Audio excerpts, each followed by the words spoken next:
आज मैं आपसे इंटरलाइन अग्रीमेंट से जुड़े इंपॉर्टेंट फैक्ट्स के बारे में बात करना चाहूंगी। मोस्ट ऑफ द टाइम्स जब भी मैं ऐसा सवाल पूछती हूँ स्टूडेंट से, इंटरव्यूज में या इंडस्ट्री प्रोफेशनल से कि इंटरलाइन अग्रीमेंट में अगर दो एयरलाइंस इन्वॉल्व हैं तो जो टिकट है किस पे इशू होगी या फिर सिस्टम बाय डिफॉल्ट जो प्राइसिंग देगा वो कौन सी एयरलाइन पे देगा। एंड टू माय सरप्राइज मुझे ऐसा आंसर मिलता है कि जो फर्स्ट इंटरनेशनल कैरियर है उस पर प्राइसिंग आएगी या टिकट इशू होगी, या फिर जो एयरलाइन ज्यादा डिस्टेंस क्रॉस कर रही है उस पर प्राइसिंग सॉल्यूशन देगा सिस्टम ऑटोमेटिकली। देखिए ये हाफ नॉलेज है, आई वुड नॉट से ये रॉन्ग है but this is half. Understand, जब भी आइटा एरिया क्रॉस हो रहा है तो उस एयरलाइन का प्राइसिंग सॉल्यूशन आता है जो पहले आइटा एरिया क्रॉस कर रही है। हाँ, डिस्टेंस डेफिनेटली मैटर करता है।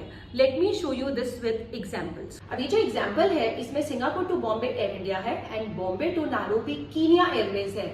अगर आप ध्यान से देखें डिस्टेंस ऑलमोस्ट सिमिलर है, 6 आवर्स के अराउंड डिस्टेंस है दोनों जर्नीज का, दोनों लेग्स का।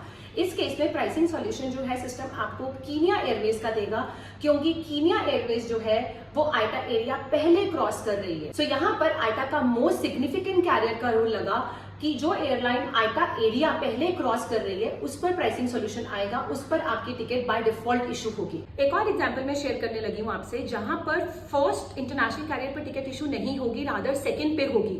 बट रीजन वहां पे मोस्ट सिग्निफिकेंट कैरियर का नहीं होगा, वहां पे डिस्टेंस ओवर पावर कर जाएगा rather than the most significant carrier rule of IATA. इस पर्टिकुलर आइटिनरी के केस में Delhi to Singapore Singapore Airlines है and Singapore to Melbourne Qantas Airways पर है। गोइंग बाय द रूल, जो रूल बना हुआ है जो एक्चुअल में मिथ है कि फर्स्ट इंटरनेशनल कैरियर पर आपकी जो प्राइसिंग सॉल्यूशन है वो आना चाहिए, बट ये यहाँ पर भी गलत प्रूव हो जाता है क्योंकि सिस्टम इसमें आपको क्वांटस एयरवेज पर प्राइसिंग सॉल्यूशन दे रहा है बाय डिफॉल्ट। इसका रीजन समझिए। एक्चुअली में यहाँ पर IATA most significant carrier rule number 2 लगना चाहिए कि जो एयरलाइन सब एरिया पहले क्रॉस कर रही है उस पर टिकट इशू होनी चाहिए। ध्यान से देखिए, दिल्ली से सिंगापुर आइटा का सब एरिया क्रॉस हो रहा है एंड सिंगापुर टू मेलबर्न पे भी आइटा का सब एरिया क्रॉस हो रहा है। दोनों एयरलाइन ही सब एरिया क्रॉस कर रही है, तो इस केस में अब डिस्टेंस देखा जाएगा।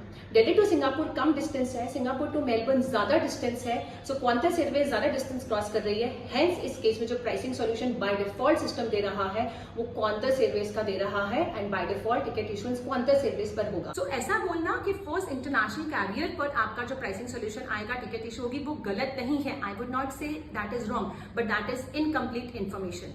सो फ्रॉम नेक्स्ट टाइम आप खुद इवैल्यूएट कर सकते हैं कि किस पर आपका प्राइसिंग सॉल्यूशन आएगा। फॉर दैट आपको डिस्टेंस की नॉलेज होनी चाहिए, आपको आइटा के मोस्ट सिग्निफिकेंट कैरियर रूल्स की नॉलेज होनी चाहिए। So keep learning and keep growing. Thank you.